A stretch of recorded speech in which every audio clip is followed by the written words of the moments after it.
অবিরাম বৃষ্টি ও পাহাড়ি ঢলে ফেনীর মুহুরী, কহুয়া ও সিলোনিয়া নদীর ৮টি স্থানে বাঁধ ভেঙে গেছে। এতে প্লাবিত হয়েছে ১০ গ্রাম। এছাড়া একদিনে রেকর্ড ৪৪০ মিলিমিটার বৃষ্টিপাতে বন্যা পরিস্থিতির অবনতি হয়েছে। এতে শহরের বেশ কিছু এলাকায় সৃষ্টি হয় জলাবদ্ধতা। শিক্ষা প্রতিষ্ঠানগুলোকে আশ্রয় কেন্দ্র হিসেবে প্রস্তুত করেছে জেলা প্রশাসন।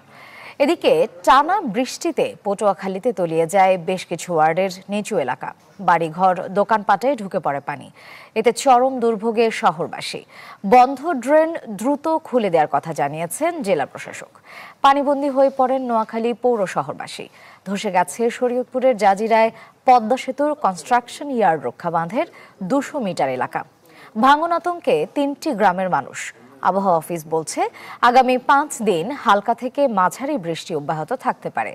ভারী বর্ষণ হতে পারে ৪ বিভাগে।